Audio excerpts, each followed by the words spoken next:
Así que, ¿cuáles son las consecuencias de vivir con enfermedad de reflujo gastroesofágico? Las consecuencias van a depender de cada persona. Una persona que experimenta síntomas en el último mes o el último año quizás no es igual que una persona que tiene el problema por más de 15, 20, 30 años. Me explico. El estómago está diseñado para resistir el ácido. El esófago no está diseñado para resistir el ácido. Si el contenido químico del estómago sigue subiendo y quemando y bañando el esófago, a través del tiempo va a crear problemas y consecuencias. Esa exposición constante a ese contenido químico va a hacer que el esófago termine cambiando su conformación. En algunos casos causa inflamación, causa estenosis o estrechez y puede también con el tiempo cambiar su cobertura en algo que llamamos esófago de Barrett. El esófago de Barrett es cuando esa cobertura por dentro del esófago cambia a una que es más resistente al ácido, pero cambia de una manera anormal. ¿Por qué? Porque el esófago no está supuesto a tener esa cobertura. Esa cobertura se parece más a la del estómago, que sí está diseñado para resistir el ácido. Cuando tenemos esa cobertura por dentro en el esófago, esa cobertura que se llama esófago de Barrett es un precursor para a través del tiempo convertirse en cáncer de esófago. Para que puedas entender mejor, vamos a tomar cada una de esas consecuencias y discutirlas en más detalles. Por ejemplo, la número 1 es inflamación o esofagitis. La esofagitis tiene diferentes aspectos, diferentes categorías. La esofagitis grado A quiere decir que es una inflamación leve. A medida que vamos subiendo los grados de esofagitis es más severo. Esofagitis grado B, esofagitis grado C y grado D. Imagínense una esofagitis grado A como una quemazón que está limitada a un área del esófago. Una esofagitis grado D es una inflamación en la parte baja del esófago que ocupa casi todo el diámetro y que asciende a una porción del esófago más alta.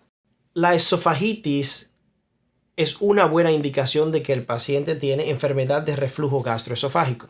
Por suerte responde muy bien a los medicamentos.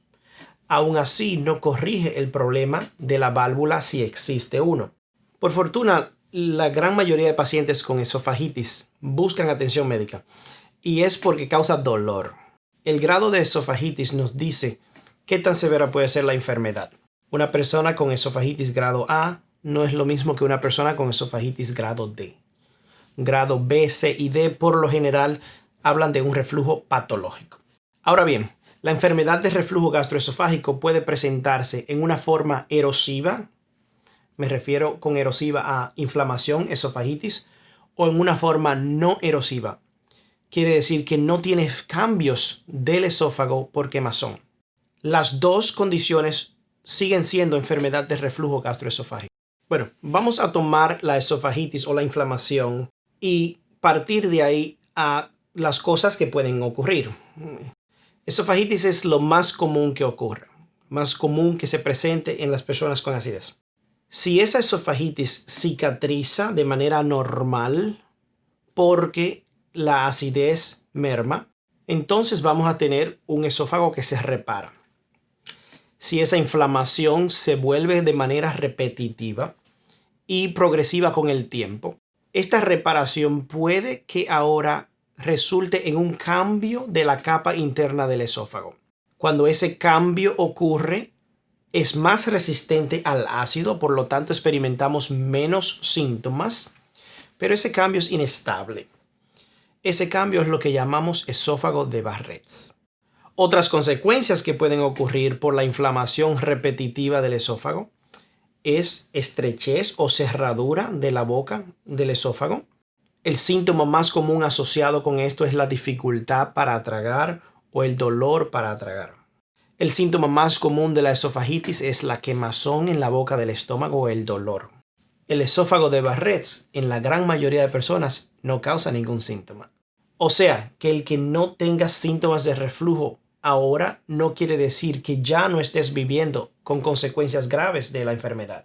Cuando nos imaginamos el esófago de Barrett, Vamos a ponerlo en el contexto de otro órgano, por ejemplo, el intestino largo. Si tenemos un pequeño pólipo en el intestino grueso, ese pólipo a través del tiempo puede crecer hasta transformarse en un cáncer de colon. La gran mayoría de los pólipos son benignos, quiere decir que por sí ellos no representan cáncer. Pero ese pólipo benigno puede degenerar en un cáncer en el futuro, o puede que no. Los chances de que se transforme en cáncer cambian de acuerdo al pólipo. Hay algunos pólipos que tienen un 5% de chances de transformarse y hay otros que tienen hasta un 40% de chances de convertirse en un cáncer. En el esófago de Barrett pasa de manera muy similar. Mientras más tiempo tenemos con la enfermedad y sufriendo de la enfermedad, más tiempo tenemos de riesgo de que esa cobertura se transforme en un cáncer. El riesgo cumulativo se calcula en 0.5% por año. El esófago de Barrett, igual que por ejemplo el pólipo, tiene diferentes clasificaciones. Hay uno en el que está leve o sin displasia. El esófago de Barrett sin displasia quiere decir que no estamos viendo cambios en el microscopio que indiquen que se está transformando en cáncer, pero sí está ahí. Después comenzamos a ver otros como cambios con displasia leve.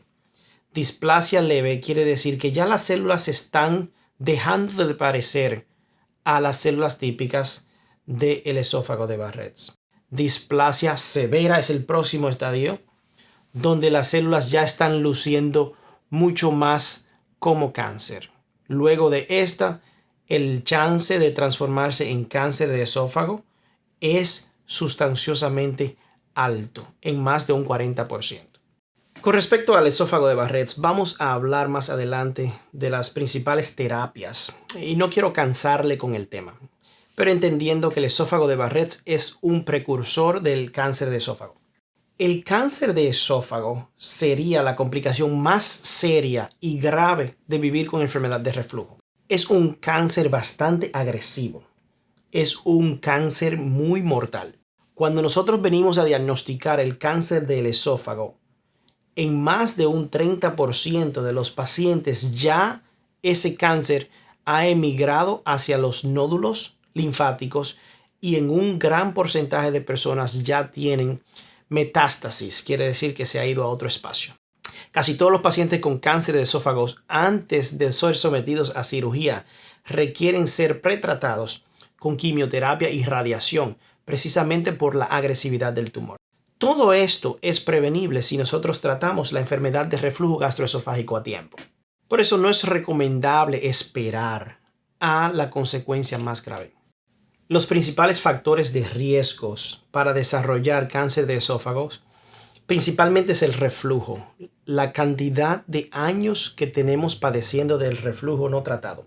Aparte de eso, si también fumamos, aumentamos aún más el riesgo.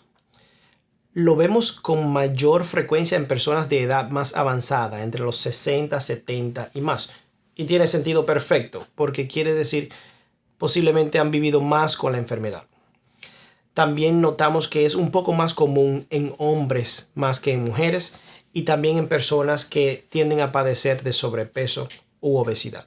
El cáncer de esófago causado por reflujo siempre se desarrolla justo donde el esófago y el estómago se conectan, que es precisamente el principal sitio donde tenemos afecciones por la enfermedad de reflujo gastroesofágico.